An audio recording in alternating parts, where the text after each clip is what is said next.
Witam Was serdecznie, z tej strony Bogdan. W tym filmie pokażę Wam, w jaki sposób podłączyć łącznik krzyżowy pomiędzy dwa łączniki schodowe. Czyli będzie to rozbudowany układ schodowy, który umożliwi nam włączanie lub wyłączanie oświetlenia z trzech różnych miejsc.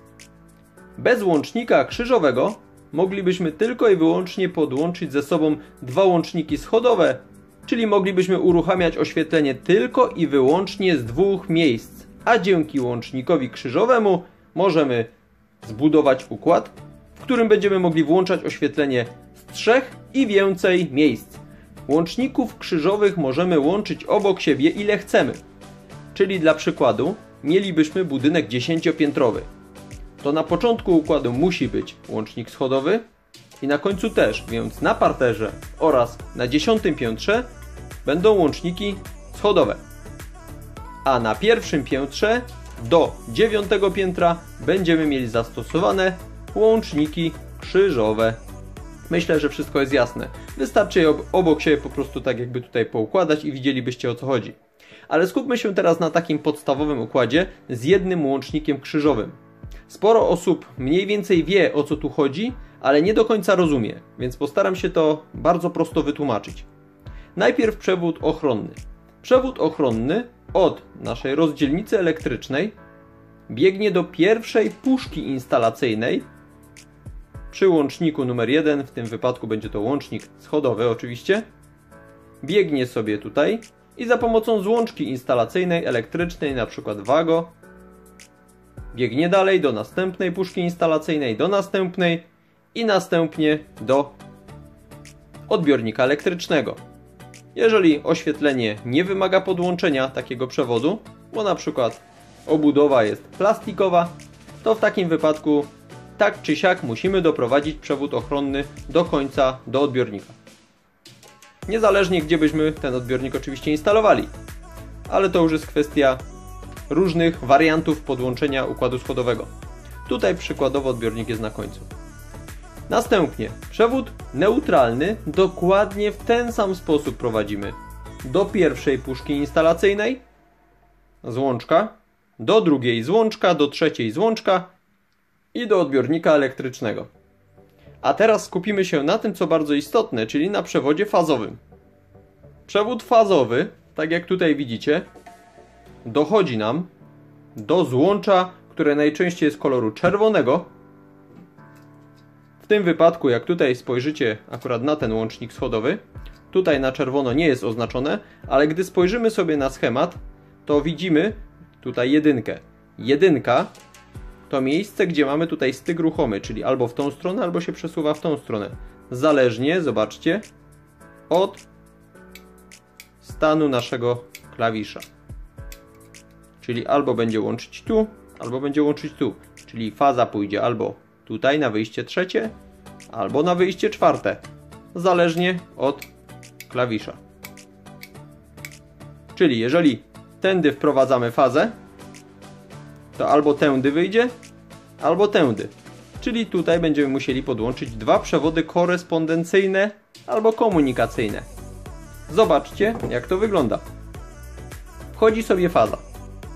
Wychodzi sobie przewód korespondencyjny pierwszy i drugi, czarny i szary.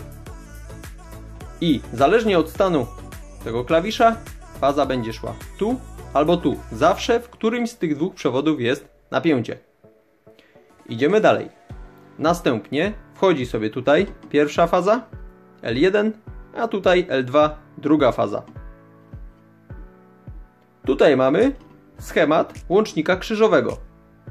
I teraz, jeżeli tutaj jest faza, to faza będzie też tutaj. Chyba że zmienimy stan naszego łącznika. W tym momencie faza z tego złącza przejdzie na ten punkt, czyli na to złącze.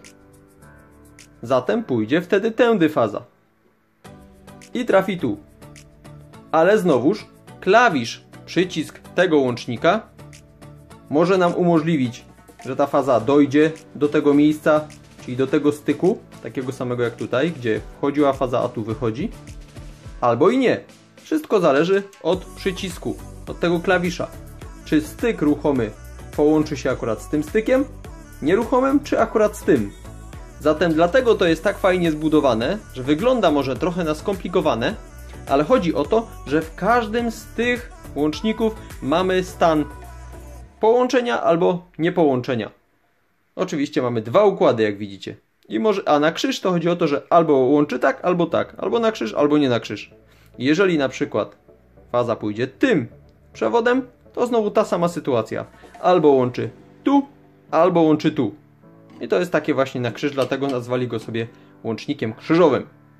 Następnie łącznik schodowy ostatni, zgodnie ze schematem, przyjmuje przewody w tym samym miejscu, jak widzicie. Można sobie tak podłączyć lub na odwrót, tak czy siak będzie działać. Ale najlepiej ustawić sobie dokładnie te same połączenia. Szary wchodzi sobie tu i wchodzi. Wtedy mamy porządek. Czarny, czarny i tak samo czarny jest w tym samym miejscu, jak widzicie. Szary w tym samym miejscu. I w ten sposób mamy zbudowany układ schodowy rozbudowany o łącznik krzyżowy. Dzięki czemu nie z dwóch, a już z trzech miejsc możemy uruchamiać oświetlenie. Czyli jak widzicie, całe to sterowanie polega na takiej jakby to powiedzieć w cudzysłowie, zabawie fazą. Czyli faza wchodzi, faza wychodzi. Ale czy będzie tutaj w końcu faza na końcu, czy nie, to już wszystko zależy od przełączenia dowolnego z tych łączników. Mam nadzieję, że udało mi się to dosyć prosto Wam pokazać. Spróbuję jeszcze na mierniku Wam to teraz pokazać. Podłączyłem sobie teraz multimetr, na którym dokładnie będziemy widzieć przejście fazy aż do odbiornika. Multimetr ustawiłem sobie na 750 V prądu przemiennego. Czarną sondę podłączyłem sobie do przewodu neutralnego, a czerwoną będziemy badać, gdzie jest faza. I teraz spójrzmy sobie. Włączmy sobie w dowolnym tutaj łączniku lampkę. O, lampka nam świeci. Czyli mamy przejście fazy. I teraz jak ta faza sobie przechodzi? Zacznijmy od kostki przy rozdzielnicy. 250 V. Idziemy dalej. Sprawdzamy. 250 V. Zgodnie ze schematem. Tutaj mamy styk ruchomy. I teraz ten styk ruchomy jest podłączony albo do tego styku nieruchomego, czyli do tego tutaj, albo do tego. Przyłączmy najpierw sondę do czarnego. Nie ma napięcia. Sprawdźmy na szarym. Jest 250 V.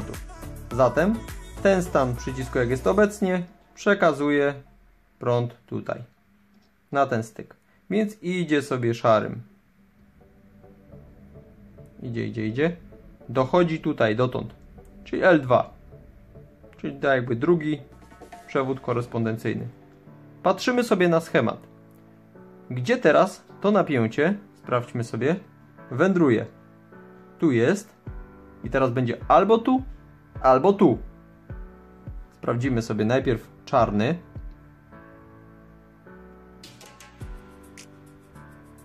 Nie ma. Więc zapewne będzie tu. Szary. Zgadza się.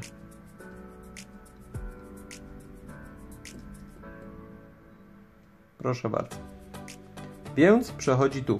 Gdybyśmy oczywiście przełączyli teraz tutaj na tym łączniku stan tego przycisku, to nie byłoby tu, a byłoby tu.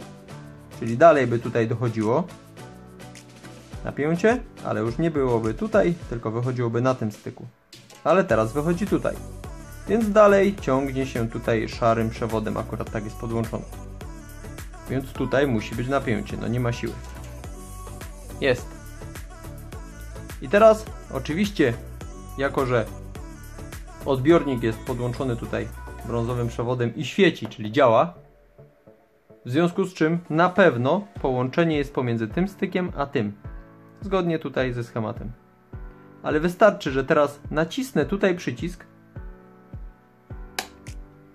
i tutaj nasze napięcie oczywiście będzie, ale już tutaj napięcia nie będzie. Ani tu nie będzie. po prostu tu zostanie zatrzymane na tym styku nieruchomym. A my zmieniliśmy stan tego przycisku teraz, czyli nasz styk ruchomy zmienił pozycję i teraz jest połączony z tym stykiem, więc te dwa są połączone. Spójrzcie, tu napięcie jeszcze jest, ale tutaj już nie ma. Ani tutaj, ani tutaj. Jak widzicie, bardzo proste rozwiązanie. Zróbmy jeszcze jedną rzecz. Zmieńmy stan na tym łączniku schodowym i zmieńmy sobie teraz na przykład na środkowym, czyli krzyżowym. O, lampka nie świeci. I ta sama sytuacja. Szybko możemy sobie zweryfikować. Napięcie jest? Jest na wejściu. Tutaj. Sprawdzamy tu na szarym. Jest. Czyli mamy połączenie z tym stykiem. Wychodzi sobie szary. Tutaj dochodzi. Wiadomo, że tu też musi być. Jest. I teraz czy tu jest? Sprawdzamy. Zmieniliśmy stan, prawda? Więc teraz będzie inaczej niż poprzednio. Odwrotnie. Nie ma. Sprawdzimy teraz tu.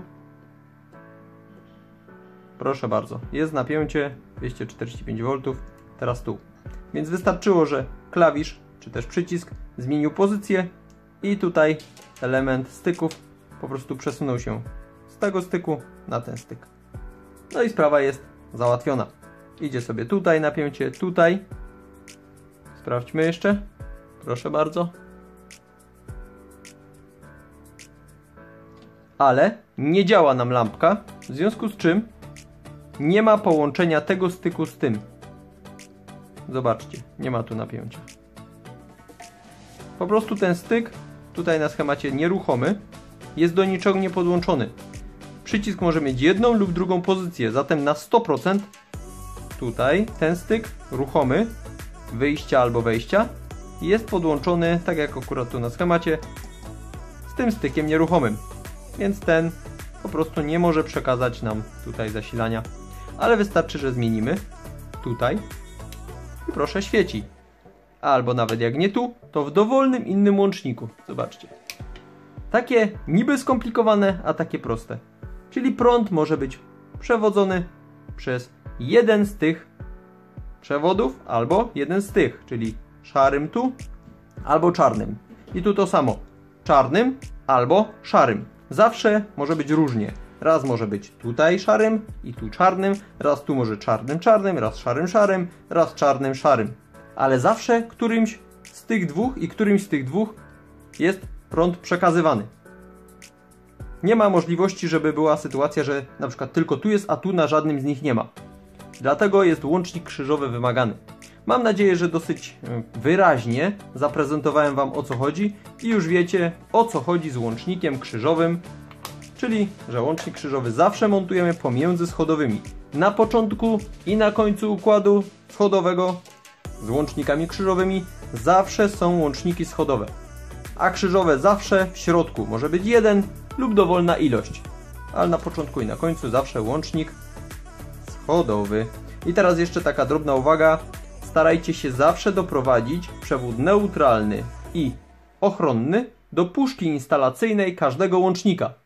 I tutaj w tych puszkach stosujemy złączki elektryczne, na przykład Wago, do połączenia tych żył, czyli przewodów.